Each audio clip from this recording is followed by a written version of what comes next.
১-১.৫ বছর আগে আপনি যে পয়সায় ১ লিটার পেট্রোল কিনছিলেন, আজ সেই পয়সায় আপনি পাচ্ছেন ৮০০ ml পেট্রোল, মানে ২০০ ml কম। কারণ সরকারি নির্দেশে সেই পেট্রোলে মেশানো আছে ২০০ ml ইথানল। আচ্ছা, এটা কি আপনার কোনো সম্মতি নিয়ে হয়েছে? এই ২০০ ml ইথানল মিশ্রিত ১ লিটার পেট্রোলকে বলা হচ্ছে E20 পেট্রোল। ২০৩০ সালের মধ্যে ভারত সরকার লক্ষ্য স্থির করেছিল যে দেশের সমস্ত পেট্রোলকে E20 করা হবে, মানে ২০% তাতে ইথানল মেশানো থাকবে। সিদ্ধান্ত ছিল যে এই সময়ের ভেতর দেশের বেশিরভাগ গাড়ি E20 মডেলে আপগ্রেড করা হবে, কিন্তু E20 কম্প্যাটেবল গাড়ি রূপান্তর ছাড়াই ২০২৫ সালে তাড়াহুড়ো করে সমস্ত পেট্রোলে ইথানল মেশানোর কাজ কমপ্লিট। বলা হয়েছিল যে E20 পেট্রোলে গাড়ি চললে দূষণ কম হবে এবং পেট্রোলের দামও কমবে, কিন্তু রিয়ালিটি কি? পেট্রোলের দাম কি কিছু কমেছে?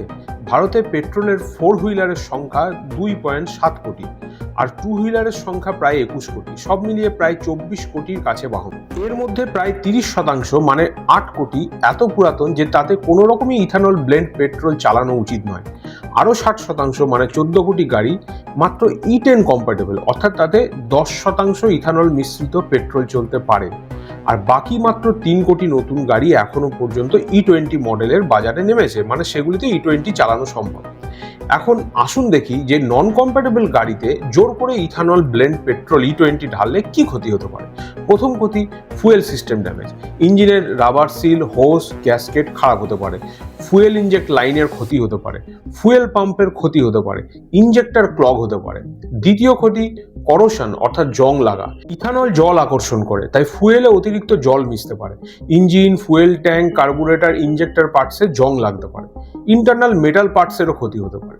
3 নম্বর ক্ষতি, রিডিউসড পারফরমেন্স অ্যান্ড মাইলেজ।